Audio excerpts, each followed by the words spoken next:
आदरणीय किसान मजदूर एवं युवा साथियों, आपने देखा होगा कि हमारे प्रदेश और देश के राजनीतिक दलों के नेता महात्मा गांधी, राम मनोहर लोहिया, श्यामा प्रसाद मुखर्जी, दीनदयाल उपाध्याय, अटल बिहारी वाजपेयी, लाल कृष्ण आडवाणी जी, सरदार वल्लभ भाई पटेल जैसे को अपना आदर्श बताते हैं।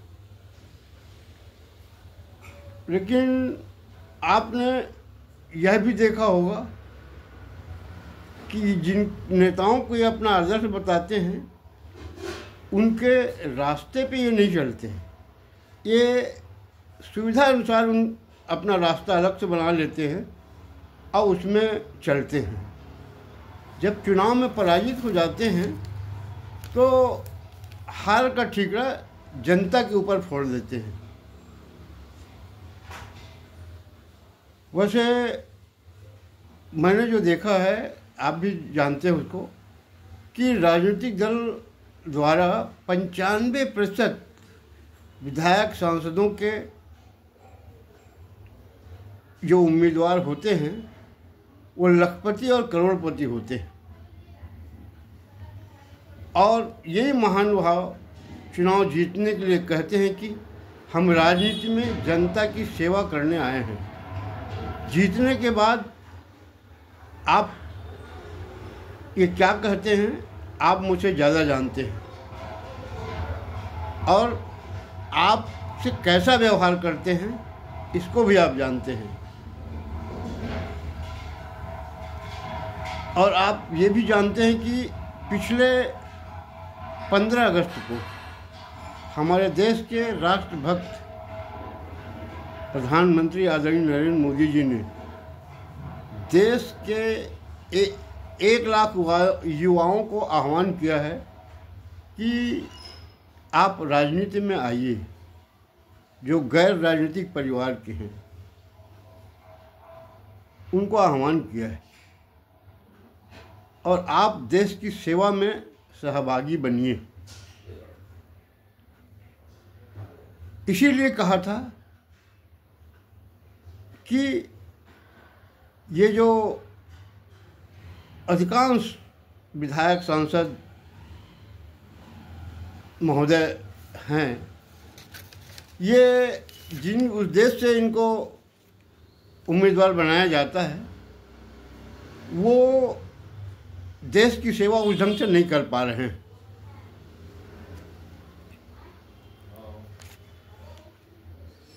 वैसे मैं आपको जानकारी में दे दूं, मैं किसी राजनीतिक दल का सदस्य नहीं हूं। किसी राजनीतिक दल के विधायक सांसदों से मेरा कोई व्यक्तिगत दुश्मनी नहीं है, न किसी कर्मचारी अधिकारी से है।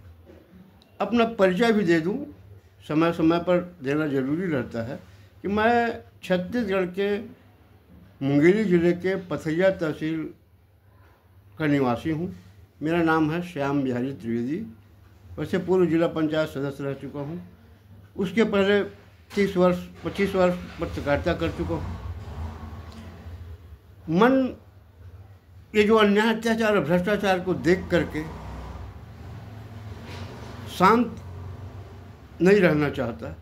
इसलिए मैं समय समय पर आपको अपने तथा अपने प्रदेश के जनता के विचारों को जन चिंगारी चैनल के माध्यम से विचार व्यक्त करता हूँ। आप सुन के बड़ा ताजुब मानेंगे कि हमारे जितने भी विधायक सांसद हैं, मंत्री हैं या अधिकारी कर्मचारी हैं, शासन की ओर से यह तनख्वाह पाते हैं। इसलिए पाते हैं कि जनता को शासन की सुविधा इनको पहुंचाना है। क्या ये सही ढंग से आम जनता को सुविधा समय पर दे रहे हैं क्या? अगर दे भी रहे हैं उसके बाद भी इनको परसेंट चाहिए, ये रिश्वत लेते हैं। मैं इसी पर ही ये वीडियो बनाना चालू किया हूँ कि जब सत्ता में बैठे लोगों को विपक्ष में बैठे लोग, विधायक सांसदों को, कर्मचारी अधिकारियों को, शासन को जब तनख्वाह दिया जाता है तो अलग से भ्रष्टाचार की बदबू क्यों आती है? शासन की सुविधा जनता को मुफ्त में दिलाने में इनको क्या तकलीफ है? इसीलिए मैं अपना विचार हर महीने, हर सप्ताह विचार आपके सामने रखते रहा हूँ। हो सकता है बहुत से ईमानदार भ्रष्ट विचारधारा के लोगों को और उनके समर्थकों को खराब लगता होगा, मगर यही बोलते हैं कि सत्य के मार्ग में चलना चाहिए, सत्य बोलना चाहिए। तो मैं प्रयास करता हूँ सत्य बोलने का। आपको मैं ये बताना चाहता हूँ कि हमारे सांसद महोदय जो हैं, उनको सरकार की तरफ से 1 लाख रुपए वेतन दिया जाता है। 70,000 रुपये प्रति माह क्षेत्र में दौरा कर जन समस्याओं को सुलझाने के लिए दिया जाता है। 60,000 रुपये उनके कार्यालय खर्चा के लिए दिया जाता है। आवास सुविधा तो मुफ्त मिलता ही है, भत्ता, स्वास्थ्य, आवास, मुद्रा व्यवस्था, ये तो मिलता ही है इनको। और जब ये कहीं और दौरे में जाते हैं बाहर, तो उसके लिए शासन की ओर से और व्यवस्था इनको दिया जाता है, शासन खर्च। अगर ये पराजित हो गए तो उनको पेंशन भी दिया जाता है। पराजित होने वाले सांसद विधायक कभी आपके सेवा के लिए सामने नहीं आए हैं। पूर्व सांसद जो हो जाते हैं ना, उनको 25,000 रुपये प्रति माह भत्ता वेतन मिलता है, या उनको यात्रा भत्ता भी दिया जाता है, स्वास्थ्य की भी व्यवस्था उनको दिया जाता है, चाहे वो हवाई जहाज जाएँ, चाहे रेल से जाएँ, जिस सुविधा से जाएंगे उनको राशि दी जाती है। इसी प्रकार हमारे छत्तीसगढ़ में जो सरकार है, उनके जो विधायक महोदय हैं, उनके लिए शासन की ओर से उनको 20,000 रुपये वेतन दिया जाता है। 55,000 रुपये क्षेत्र के दौरा करने के लिए दिया जाता है, और वेतन भत्ता सब मिलाकर के इनको कुल मिलाकर के 1,75,000 रुपये हर महीने दिया जाता है। आवास सुविधा मिलता है, स्वास्थ्य सब मिलता है इनको। अगर साल में कहीं बाहर जाते हैं तो 10 लाख रुपए इनको और भ्रमण के लिए दिया भी जाता है।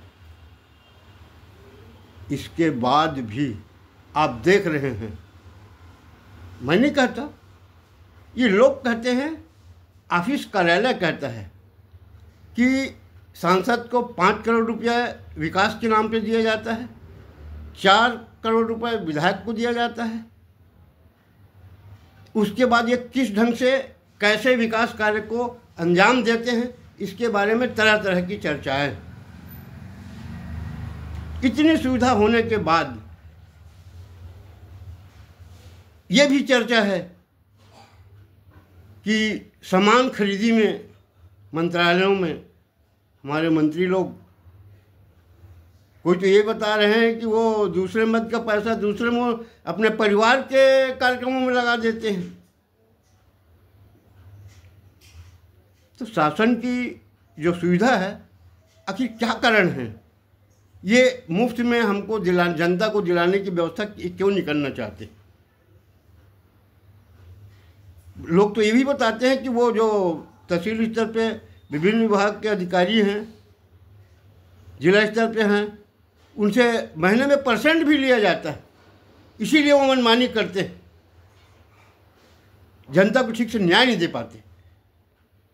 अगर छत्तीसगढ़ हमारे सरकार जो है उसमें अगर राम भक्त हैं, राम भगवान ने राम राज्य की बात किया था ना, वहाँ किसी को कोई तकलीफ नहीं होता था, किसी के साथ अन्याय अत्याचार नहीं होता था। तो मैं चाहूँगा छत्तीसगढ़ की हमारी जो सरकार है वो अगर राम को मानती है तो प्रदेश की जनता के प्रति न्याय करने के लिए कोई व्यवस्था करे, नहीं तो जनता का विश्वास उठ जाएगा। आप कहते रह जाओगे कि हम राम भक्त हैं, हम सनातनी हैं, क्योंकि उसका गुण जब तक नहीं आएगा। भाई जब आपको शासन की ओर से इतनी व्यवस्था है उसके बाद भी अधिकारियों के माध्यम से क्यों लूट खसोट किया जा रहा है, इस पर विचार करिए।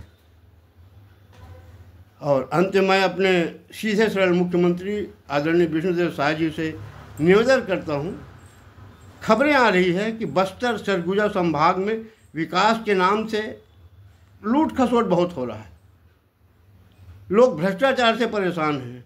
आज भोले भाले आदिवासियों को विधायक मंत्री के करीबी काफ़ी परेशान कर रहे हैं। तो वैसे ये तो बस्तर और सरगुजा संभाग की बात हो गई, सभी संभागों में परिस्थितियां हैं, मगर विशेषकर क्योंकि आदिवासी मुख्यमंत्री है हमारे प्रदेश में। अब आदिवासियों के साथ अगर ऐसा अन्याय होगा तो आदिवासियों का विश्वास आदिवासी नेतृत्व से समाप्त हो जाएगा। इसलिए मैं अपने प्रदेश के मुख्यमंत्री से निवेदन करता हूं कि विशेष ध्यान दीजिए। ये जो खबरें आ रही हैं भाजपा के सेहत के लिए अच्छा नहीं होगा। इतना कह के अपने वाणी विराम देता हूं। धन्यवाद। जय हिंद।